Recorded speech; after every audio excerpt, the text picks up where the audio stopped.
Potente explosión en Sebastopol. Eliminado un oficial de la flota del Mar Negro rusa que traicionó a Ucrania y dirigió ataques con misiles. Drones atacan en el frente. Las Fuerzas Armadas de Ucrania han lanzado una ofensiva a gran escala. El ejército de Putin ha sido derrotado en la dirección de Oleksandrivka. Decenas de pueblos ucranianos han sido liberados. Ucrania desactivará por completo la maquinaria militar rusa. El nuevo jefe del Ministerio de Defensa, Yevhen Kmara, anunció la destrucción total de la logística, la flota y las fábricas de los ocupantes. Los ataques de largo alcance contra Rusia son ahora una prioridad para los ucranianos. Putin detendrá la guerra cuando cada ruso sienta sus consecuencias. Volodymyr Zelensky confirmó que tenemos un plan claro. Los ucranianos lo dijeron, los ucranianos lo hicieron. En Bashkortostán hay un incendio masivo, una refinería de petróleo está en llamas y junto con ella un gigantesco centro logístico de Wildberries. Putin huyó de Moscú debido a la amenaza de un ataque a la capital rusa. Polonia amenaza a Elon Musk con cortar completamente la financiación de Starlink. La República Checa se niega rotundamente a dar asilo a los hombres ucranianos. La era del mundo ruso ha colapsado. En San Petersburgo ahora mandan los chinos y Moldavia y Georgia le han dado fuertes bofetadas al Kremlin. Un escándalo espacial por parte de EU. La NASA se ha avergonzado ante todo el mundo al mostrar a Crimea como parte de Rusia. Todo esto en unos pocos segundos. Y ahora mismo, dale me gusta a este video y suscríbete al canal Ucrania Hoy para no perderte en la inmensidad de YouTube.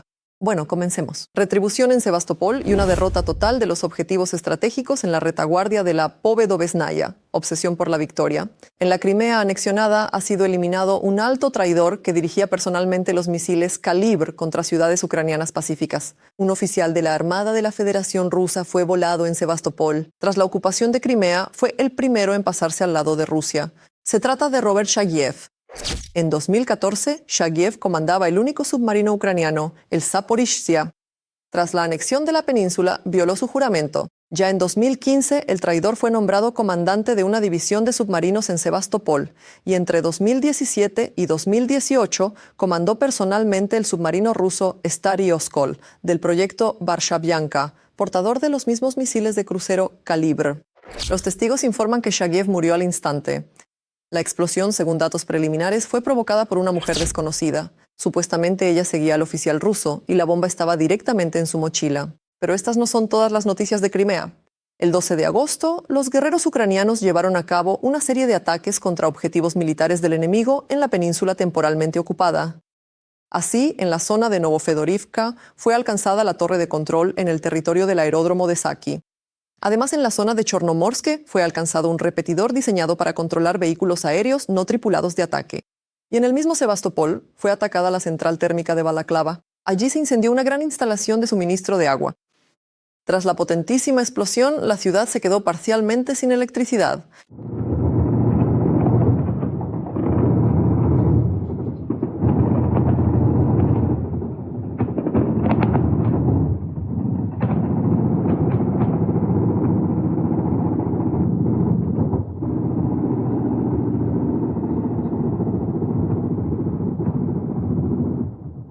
Pero no solo hubo fuegos artificiales en Crimea la noche del 13 de agosto, los drones de represalia ucranianos también llegaron a la ocupada Mariupol. Los residentes locales informan de una serie de potentes explosiones en la zona de la planta de Azovstal y de un apagón a gran escala.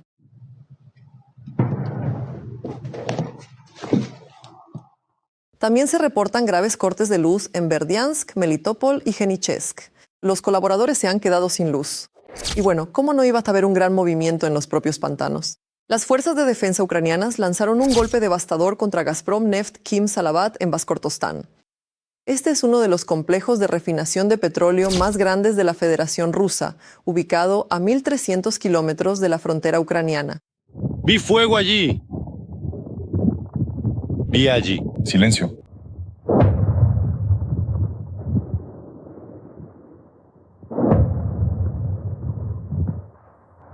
Oh, viene otro, el séptimo. Hay todo un enjambre allí. ¿Oyes cómo zumban? Sí. ¡Uf! Allí mismo, en Bashkortostán, tras el encuentro con drones ucranianos, también está ardiendo un gigantesco almacén de distribución de la corporación Wildberries. Ahí está, mira. Ajá, ya veo. Pasó de largo. Uno, ahí viene otro.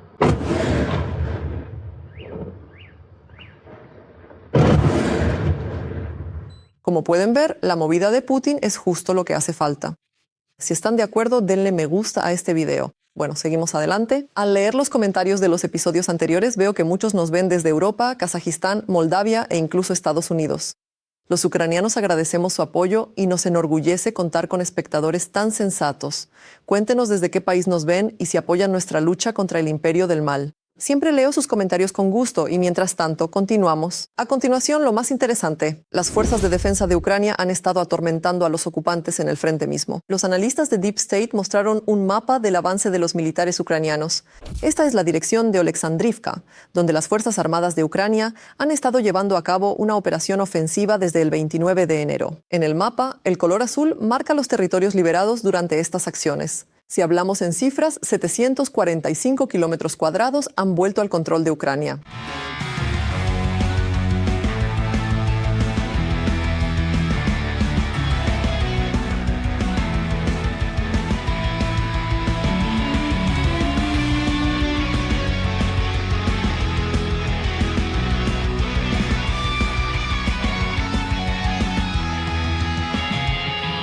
Los militares ucranianos han restablecido el control sobre 26 asentamientos en la dirección de Oleksandrivka. De ellos, 12 pueblos en la región de Dnipropetrovsk, 10 en la de Donetsk y 4 en la región de Zaporizhia.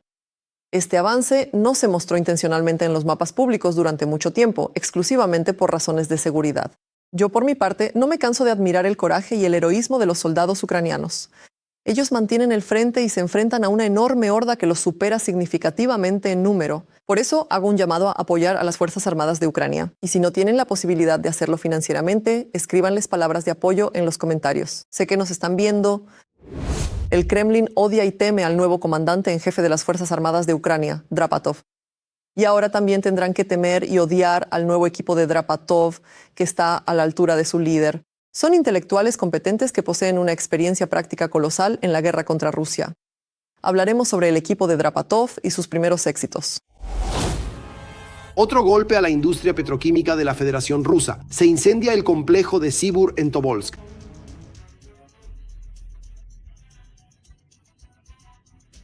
Es el complejo petroquímico más grande de Rusia. Se encuentra a aproximadamente 2.200 kilómetros de la frontera con Ucrania. Hay otro logro de nuestras fuerzas de defensa de Ucrania. Ha sido alcanzada otra instalación de la industria rusa de refinado de petróleo. Y la distancia es considerable, más de 2.500 kilómetros. Y esto es en Tobolsk, en Siberia. Ahora, esta región también es accesible para nuestros ataques de largo alcance. El presidente de Ucrania discutió los resultados de los últimos ataques en una reunión con el nuevo comandante en jefe de las Fuerzas Armadas de Ucrania, Mikhailo Drapati, y agradeció tales resultados. Drapati también presentó las candidaturas de sus adjuntos. Son generales de una nueva formación. Lo más probable es que Serhiy Sobko se convierta en el subcomandante en jefe. Es un aliado de Drapati y un militar que prácticamente creció en la guerra con la Federación Rusa. A finales de 2015, Sobko se convirtió en subcomandante de la 30ª Brigada. Fue entonces cuando Mikhailo Drapati llegó a la brigada, convirtiéndose en subcomandante de la brigada y jefe de Estado Mayor.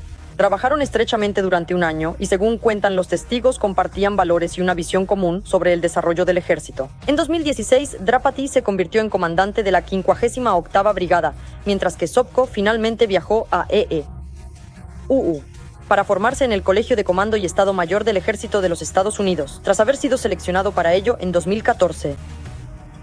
Serhiy Sobko estudió el arte militar en el extranjero y se graduó con excelentes resultados en Fort Benning, el principal centro de entrenamiento del ejército de los EE-UU para infantería y tropas blindadas.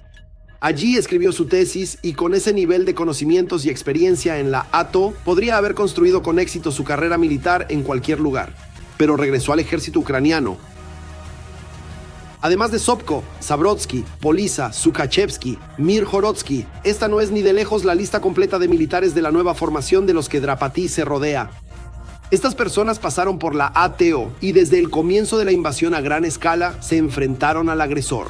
Estos son los comandantes del nuevo ejército ucraniano. Es precisamente de personas así de quienes se rodea el nuevo comandante en jefe. Los principios de trabajo de Drapati y su equipo: cumplir rápida y eficazmente con tareas de cualquier complejidad. Realizamos cientos de operaciones exitosas y no solo decenas bajo la dirección directa de Mijailo Drapati. Él formó la línea de drones en particular. Y tú llegas con un plan, 1, 2, 3, 4, 5. Y mientras tú lo expones, él te escucha y al mismo tiempo lee. Él ya tiene una decisión tomada, te hace preguntas en las que ni siquiera habías pensado. Luego, una vez que todo está acordado, firma sello. Para la implementación, informe para tal fecha. Si algo no sale bien o necesitas ayuda, llámame de inmediato. Yuri Achilles Fedorenko, comandante de la 429 Brigada Separada de Sistemas No Tripulados.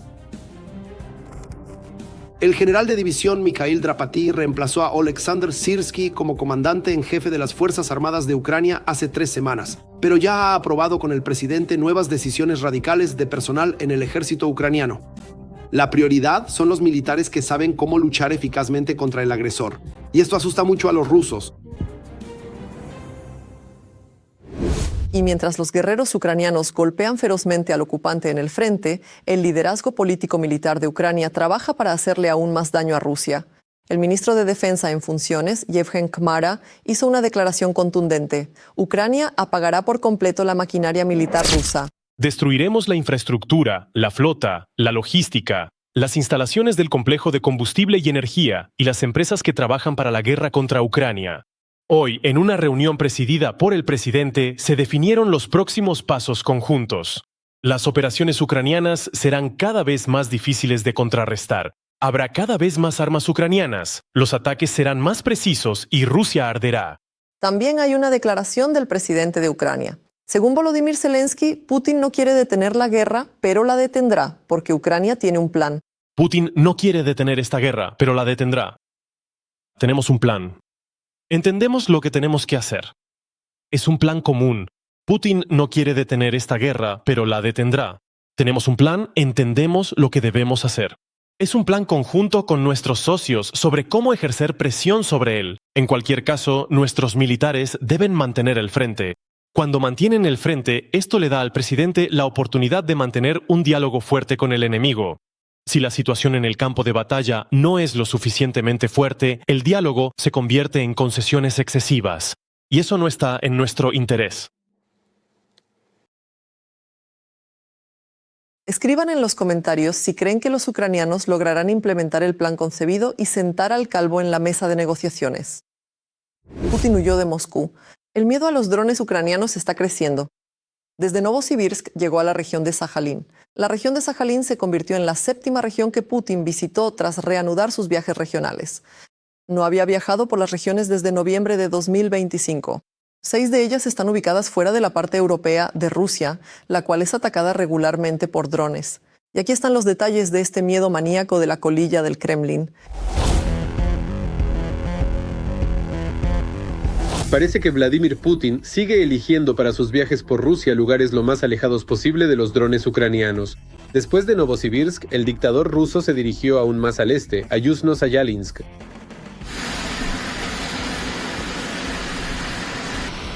Según informan los propagandistas rusos, Putin se encuentra en la región de Sajalín, donde debe participar en la fase final de los ejercicios de la Flota del Pacífico. Esta es ya la 7ª región rusa que Putin visita tras reanudar sus viajes por el país. Antes de esto, no había realizado visitas regionales durante casi 9 meses. Además, 6 de las 7 regiones se encuentran fuera de la parte europea de Rusia, la misma que se ve cada vez más afectada por los ataques de drones ucranianos. Buenos días a todos. Aquí en Magistralnaya está la parada Lesnoy Port. El puente está caído, el tráfico está cortado. Que Putin huya de los drones no es sorprendente. Sin embargo, los medios británicos también prestaron atención a este detalle. The Times publicó un titular diciendo que un Putin inseguro espera aumentar su popularidad en declive mediante una gira por Rusia. Según la publicación, la serie de viajes fuera de Moscú podría indicar la preocupación del Kremlin respecto al nivel de apoyo al presidente y a la guerra contra Ucrania. Parece que Putin entendió demasiado literalmente la tarea de aumentar su propia popularidad. En medio de las publicaciones sobre la caída del apoyo, decidió ir personalmente a encontrarse con el pueblo, y literalmente. Alguien claramente tuvo mucha suerte hoy. La caravana presidencial en Novosibirsk se detuvo. Salimos corriendo con ustedes, seguimos lo que está sucediendo.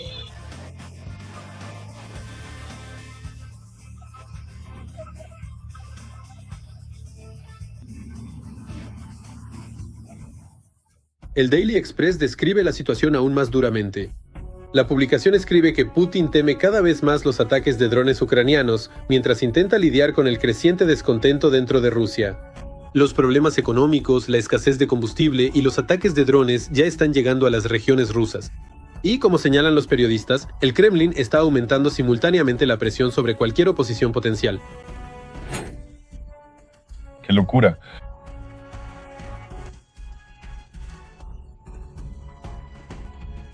Así son nuestras noches. Durante las últimas visitas de Putin, las medidas de seguridad llegaron al extremo de cerrar calles, imponer restricciones a los residentes y cortar el internet. Y antes de la llegada del dictador a Siberia, a las personas que enfrentaban la escasez de gasolina se les ofreció combustible a un precio reducido. Tras su partida, los precios volvieron a subir. En medio de todo esto, el Kremlin sigue apretando las tuercas. A los políticos de la oposición se les limita la participación en las elecciones, y el desacuerdo con el poder se califica cada vez más como extremismo. Nigel Gould Davis, investigador principal del Instituto Internacional de Estudios Estratégicos, considera que en el 5º año de la Gran Guerra, el Kremlin ya no siente la misma confianza de antes en el control de la opinión pública, y ahora Ucrania traslada cada vez más la guerra directamente al territorio ruso. Vino volando directamente hacia aquí, acercándose a toda velocidad, justo en nuestra dirección. Ay, es que pasó justo por aquí, te lo aseguro. Hoy nos han estado bombardeando toda la noche. Probablemente nadie durmió. Todo está lleno de humo. Especialmente reveladora ha sido la situación en torno a Gelendzhik, donde se encuentra la lujosa residencia de Putin. Según los datos presentados en publicaciones del 7 de agosto, cerca de la instalación fue destruido un complejo de guerra electrónica y apenas 2 días después, el complejo S-400 situado al lado.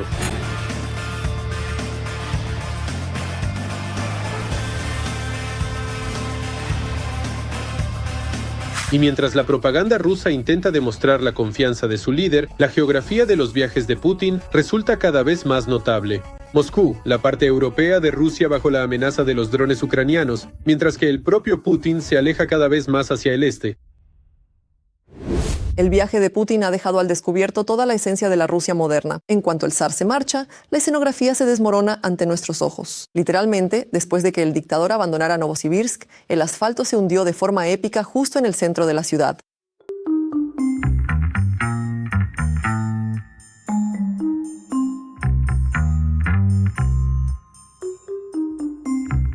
Y eso que antes de la llegada del abuelo estaba así. Están arreglando la carretera, aquí también lo han destrozado todo el asfalto. Hay atascos en la ciudad.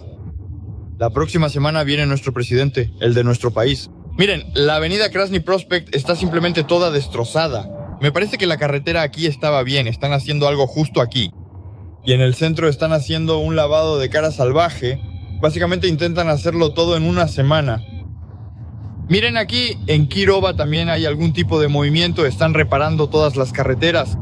Simplemente, en resumen, en una semana empezamos a reparar toda la ciudad. Pero la fiesta para los lugareños no duró mucho. Apenas el cortejo real desapareció en el horizonte, el asfalto se hundió bajo tierra. Para mí no es nada sorprendente. Todo es como es costumbre en Rusia. Para el zar una imagen bonita y para los siervos la ruina de siempre. En Rusia hay un nuevo negocio. Entrega a tu vecino para que lo maten y recibe un reembolso. El Kremlin le ha bajado a los gobernadores un plan descabellado para captar nuevos contratistas. Trabajen, hermanos. En los planes secretos del régimen está enviar al frente a 400.000 rusos ya este otoño. Los plazos se agotan, los funcionarios están en pánico. Por eso en 56 regiones ahora pagan oficialmente a quienes traigan a una persona a la guerra. ¿Pero qué están haciendo? Números RCA 401. 4 personas desconocidas, aquí están sus caras. Querían llevarse a una persona. Están cazando a deudores, a quienes deben manutención y a aquellos que tienen problemas con la ley. Si ahora se anuncia una nueva movilización de reservistas en el contexto de todo lo que está ocurriendo en el país, esto hará estallar definitivamente la situación en la Federación Rusa. Pero el Kremlin no tiene muchas opciones. Resultó que de repente hay menos Ivanes tontos en el país de lo que esperaba el sangriento régimen. Por eso a los futuros muertos ya les están enviando citaciones electrónicas masivamente. Esto es, hoy me llegó una citación para la oficina de reclutamiento. Tengo 38 años. Hoy abro Gosuslugi, reviso las notificaciones, abro, por favor, preséntese en la oficina de reclutamiento antes de tal fecha. Si no se presentan, les aplicarán sanciones en forma de prohibición de realizar trámites de registro, les cancelarán la licencia de conducir, la salida al extranjero, etc. Fui a la oficina de reclutamiento, allí nos encontramos tanto con mujeres como con hombres. A aquellos que tienen una especialidad militar les bloquean automáticamente la salida del país y también los reúnen para ejercicios militares. E incluso había una mujer embarazada a la que clasificaron como obligada al servicio militar. Ella, de hecho, es médica, pero ahora también están registrando a las mujeres médicas y les ponen el sello de obligada al servicio militar en el pasaporte. Es evidente que la máquina de muerte de Putin necesita refuerzos cada día, y en otoño ya comienza la vieja y conocida movilización forzosa. Van a la guerra buscando libertad y dinero, pero reciben humillaciones y acoso. Un proyecto secreto del Ministerio de Defensa de Rusia, batallones compuestos por mujeres presas. Los detalles en nuestro reportaje. Minka, ven aquí, mi niña tan buena. Te felicito. Está bien, ya verás. Mis niñas, no se preocupen por nada. De verdad que todo está bien, tranquilas. Seguro que lo lograrás. Lo importante es que estés contenta. Lo demás, voy a abrazar a Karinka. Ahí están todos los chacales parados. Están enviando a las chicas a la operación militar especial. Así es como nuestras mujeres también se van a la operación militar especial. Allí había chicas de la operación militar especial. Estábamos juntas en la celda. Aquí están las combatientes del Ministerio de Defensa de la Federación Rusa. Todo depende de ustedes, chicas. Mujeres presas, otra fuente que llena las filas del ejército de ocupación. Los rusos llamaron irónicamente elección al proyecto experimental de reclutamiento para la guerra en las colonias penitenciarias. A las presas no solo les prometieron libertad, sino un contrato por un año, un salario a partir de 220.000 rublos, entre 1 y 3 millones de pago por heridas, así como 5 millones de rublos en caso de muerte. Pero lo principal es el indulto y la liberación de la condena. Al menos 1.000 mujeres rusas condenadas mordieron el anzuelo de los reclutadores. A diferencia de las prisiones masculinas, en las femeninas hay muchas más prohibiciones. Allí no existe lo que se llama, códigos de conducta. Y debido a esto, no hay ninguna conexión alternativa con el mundo exterior ni fuentes de información alternativas. Las mujeres en las colonias rusas están muy fuertemente influenciadas por la propaganda. Y las películas con las que en general ya saben, es costumbre reírse. Es imposible ver alguna película de propaganda de Medinsky como Zoya, sobre Zoya Kosmodemianskaya. Sí, y toda esa mentira, sí, y esa falsedad. No funciona, esto no se filmó para nosotros, se filmó para ellos. Muchas de ellas realmente quieren dar su vida por la patria, quieren dar su vida por Putin. En la práctica, sin embargo, las expresas terminaron en unidades donde, según dicen, se enfrentaron a violencia sexual, extorsiones, amenazas de ejecución y la imposibilidad de lograr que se investiguen los crímenes de los comandantes. La publicación Verstka recopiló las historias de las llamadas Veshki. Ese es el apodo que se les quedó en el ejército. Puedo decir ahora con total derecho que todas somos esclavas sin derechos. ¿Quieres recibir una condecoración por una herida? Eres una presa, no te corresponde. Me borraron de la lista. La medalla se la dieron a otra mujer que ni pisó el frente. Solo se acostó con el jefe médico del primer ejército, alias Tonus, y le regaló un descapotable. ¿Quieres vacaciones tras 8 meses de infierno en el frente? Eres una presa, no te corresponde. ¿Quieres descansar en el hospital tras sobrevivir al frente? Eres presa, no te toca. Jamás me habían echado en cara mi condena tan seguido. En la colonia no me humillaron tanto como en el ejército. Ya he escuchado decenas de veces el deseo, ¿cuándo se van a morir todos? Este es el grito del alma de Lyudmila Poltorakova, también conocida como Mira Molitva, condenada a 14 años por tráfico de drogas, quien fue una de las primeras en alistarse para la guerra. Más tarde, la mujer sacó a la luz pública la historia sobre la violencia sexual que florecía en su regimiento. Creo que las mujeres que han sufrido violencia sexual me entenderán perfectamente. Y es que, sinceramente, esta no es la clase de información que uno realmente quiere difundir o compartir con los demás. Y probablemente sea más vergonzoso para la mujer que para el agresor, aunque por las leyes de la lógica debería ser al revés, pero... El comandante de mi unidad, el señor Mutalibov, estaba perfectamente al tanto de todo lo que me estaba pasando en aquel momento. La única que apoyó públicamente a Poltorakova fue Daria Charukina, de 23 años. Ella también llegó a la guerra desde una colonia penitenciaria, donde sufrió violencia sexual. En la red hay grabaciones de la conversación de la joven con el comandante, quien intentaba convencerla de que no testificara. Simplemente veo lo que está pasando, caray, y decidí ayudar también, porque no hay otra manera. Es la verdad, Bair Georgievich, no hay otra manera. A ustedes, uno intenta dirigirse a ustedes y simplemente nos mandan a la mierda. No les creemos, ustedes son unas convictas, unas presas. Y tener que aguantar estos insultos constantes también, caray. Estoy en un punto al que llega un tipo y me dice que es hermano de alguien del FSB y que me va a lanzar una granada al búnker si no le doy lo que quiere. Después de que las víctimas de violencia contaran sus experiencias en la llamada Operación Militar Especial, se perdió su rastro en el frente. Se sabe que fueron trasladadas a zonas de conflicto. Las presas rara vez se atreven a hablar públicamente de lo que está sucediendo. Aquellas que se han acomodado cerca de los comandantes no solo obtienen puestos privilegiados, sino también todos los beneficios de la vida en libertad.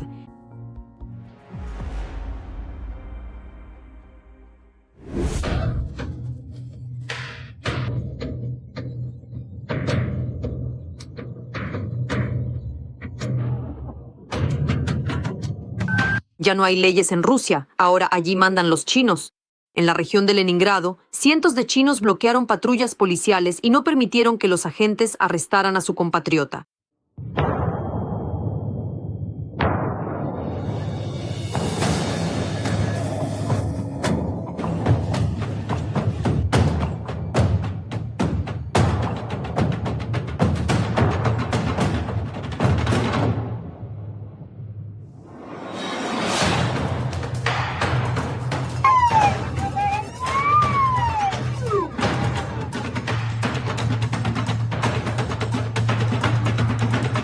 Todo comenzó cuando un trabajador chino exigió su salario justo y la dirección no tuvo mejor idea que enviar a las fuerzas de seguridad contra él. Pero los valientes policías de Putin se vieron de repente rodeados por cientos de ciudadanos enfurecidos del Reino del Medio, y bajo la fuerte presión de la multitud, los guardianes del régimen se retiraron vergonzosamente y liberaron al detenido.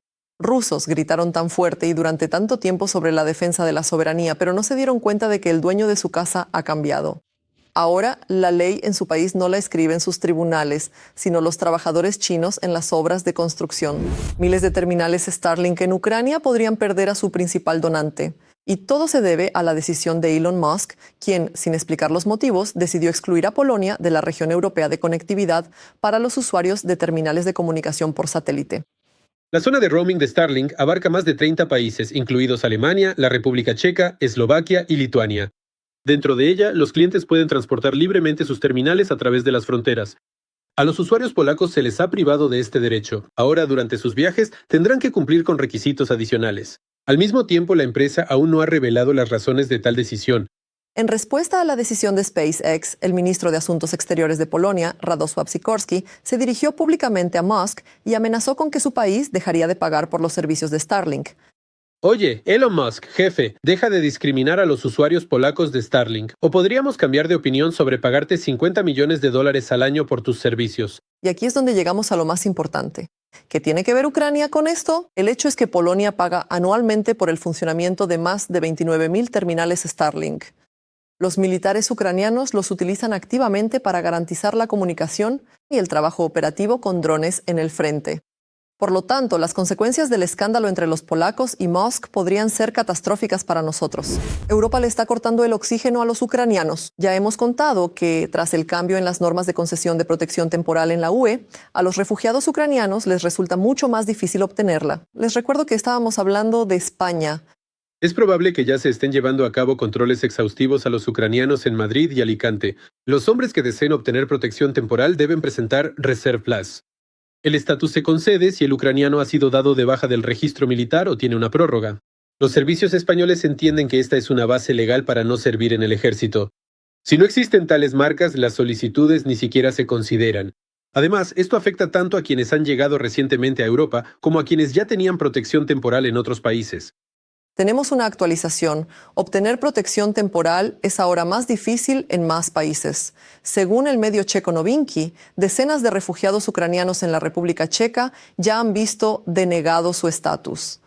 En menos de una semana, varias decenas de personas ya no han recibido protección temporal. No pudieron demostrar que cumplieron con sus obligaciones militares ante Ucrania. Al mismo tiempo, la publicación señala que en algunos países europeos aún no se han recibido nuevas instrucciones. Por ejemplo, en Alemania, por lo que allí siguen aceptando a los ucranianos sujetos al servicio militar de la manera habitual y acostumbrada, al menos hasta que se defina un procedimiento de verificación claro. Sabemos que nos ve una gran cantidad de ucranianos que viven actualmente en Europa. Es muy importante para nosotros recibir sus comentarios de primera mano. Escriban en los comentarios debajo de este video cuál es la situación en las ciudades y países donde se encuentran ustedes específicamente. Compartan sus historias. Se puede mirar eternamente cómo arde y se incendia Rusia. Pero hay algo más que se puede observar por mucho tiempo y disfrutar sinceramente, como el cuento de que todos conocen, entienden y respetan su idioma ruso. Se está desmoronando estrepitosamente. Es especialmente agradable cuando este mito es desmentido por altos funcionarios. El ministro de Defensa de Moldavia, Anatoly Nosati, se negó a responder a una pregunta en ruso, aunque él mismo lo domina perfectamente. En respuesta a la pregunta de la periodista, cortó tajantemente en rumano que no la entendía. Señor Nosati, dígame. Bueno, vamos. Domnul Nosati, una pregunta. ¿Ejecuta aquí un gran garabato para apagar el jardín en círculo más? Al final, la periodista tuvo que repetir su pregunta, esta vez en rumano. Y entonces el ministro no solo respondió, sino que también le agradeció por usar el idioma oficial. ¿Por qué qué? Exacto, el idioma oficial debe conocerse y respetarse, y el ruso dejarlo para los rusos. Pero las humillaciones a Moscú no terminaron ahí. Una verdadera sensación política resonó desde Georgia. El gobierno georgiano criticó duramente la política rusa y por primera vez calificó de guerra la invasión del ejército de Putin en su país en 2008. Y la cosa no terminó solo en palabras. Tiflis se niega rotundamente a restablecer las relaciones diplomáticas con Moscú. Rusia está perdiendo a Georgia definitivamente. Que en la sociedad hace tiempo que no existen simpatías hacia los rusos probablemente no sea un secreto para nadie. Aquí por primera vez las autoridades han hablado en el mismo idioma. Por ahora con cautela, pero la idea se entiende claramente. Porque un chico ruso me preguntó, ¿por qué no nos quieren a nosotros los rusos? ¿Qué les hemos hecho de malo aparte de la guerra? Simplemente piensen en la pregunta. Aparte de la guerra, ¿y qué puede haber peor que la guerra? Así, Georgia se negó a restablecer las relaciones diplomáticas con Rusia y le planteó a Moscú una serie de condiciones. En particular, el Kremlin debe renunciar al reconocimiento de Abjasia y Osetia del Sur. De lo contrario, no habrá diplomacia alguna con Tiflis. Con esta declaración contundente se pronunció el primer ministro de Georgia, Irakli Kovakhidze. Mientras el llamado reconocimiento siga siendo un hecho consumado por parte de la Federación Rusa, las relaciones diplomáticas, por supuesto, no pueden ser restablecidas. Nuestro objetivo con respecto a la Federación Rusa es resolver el conflicto por la vía pacífica. Esta es nuestra postura política declarada y esperamos que, tras los cambios políticos, todo esto sea alcanzable.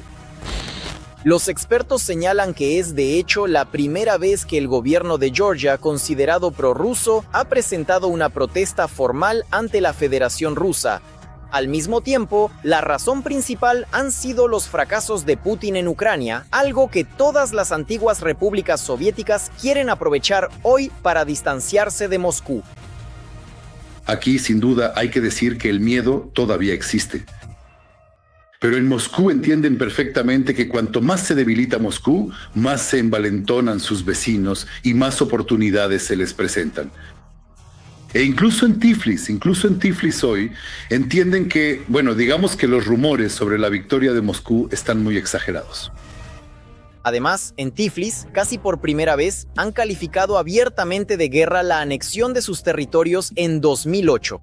Así, Kovakhidze acusó al Kremlin de agresión contra Georgia y de la ocupación del 20% de los territorios georgianos. El Ministerio de Asuntos Exteriores de Georgia, por su parte, señaló que los invasores rusos están ampliando en este preciso momento su control ilegal sobre las regiones ocupadas y tomando medidas activas para su anexión de facto. Nadie deja que se olvide. Todos los meses ocurre algo, ya sea la aparición de soldados rusos en pueblos georgianos controlados por Georgia o que secuestran a alguien o alguna otra cosa. También recordaron a los rusos el acuerdo de alto el fuego de aquel mismo año 2008. Sin entrar en detalles, se puede constatar simplemente engañaron a Georgia. El Kremlin sigue hoy aproximadamente el mismo esquema, proponiendo retirar a los militares ucranianos del Donbass. Esto lo firmó la Federación Rusa. El presidente entonces era Medvedev. Él lo firmó. Todas las tropas rusas debían haber sido retiradas del territorio de Georgia. ¿Y qué hicieron? Para no retirar estas tropas formal y jurídicamente, simplemente reconocieron la independencia de Abjasia y de la llamada Osetia del Sur. Y de esta manera, para ellos, esto dejó de ser territorio de Georgia. Es que ellos son nuestros juristas, ellos son nuestros legitimistas. Al mismo tiempo, la víspera, el viceministro de Asuntos Exteriores de la Federación Rusa, Mikhail Galuzin, declaró que Rusia está dispuesta a ampliar los vínculos pragmáticos con Georgia. También añadió que le resulta difícil juzgar cómo la ausencia de diplomacia entre los países ayuda a Georgia a superar ciertos problemas. Ante todo, refiriéndose a las inversiones, pero negándose obstinadamente a reconocer que ya nadie espera los sangrientos rublos rusos. ¿Y qué esperaban rusistas? Despedazaron a Georgia, ocuparon territorios georgianos, bombardearon al pueblo georgiano en 2008. Y después de todo esto, todavía exigen respeto. ¿Quiénes se creen que son para que se les muestre respeto? La pregunta, por supuesto, es retórica. Ocupantes e invasores, así es como hoy en día se percibe a los rusos en todo el mundo. Y el hecho de que otro país haya hablado de esto abiertamente a nivel oficial, quizás abra los ojos a aquellos para quienes todavía todo no es tan evidente. Nuevo escándalo con el mapa de Ucrania. El 11 de agosto, durante la transmisión del eclipse solar, la NASA mostró a Crimea como parte de Rusia. En el momento en que apareció el mapa de Europa en pantalla, se veía claramente que la Crimea ucraniana estaba separada del resto del territorio de Ucrania por una línea blanca. Así es exactamente como se marcan las fronteras de los estados en los mapas de la NASA. ¿Por qué se utilizó precisamente esa designación cartográfica? Esa es una pregunta abierta. La propia Agencia Espacial de EU aún no ha comentado nada sobre este incidente. ¿Y qué les parece esta metedura de pata de EU? Comenten. Eso es todo. Denle me gusta a este video y no olviden suscribirse a nuestro canal Ucrania Hoy para no perderse nuestras próximas ediciones. Hasta la próxima.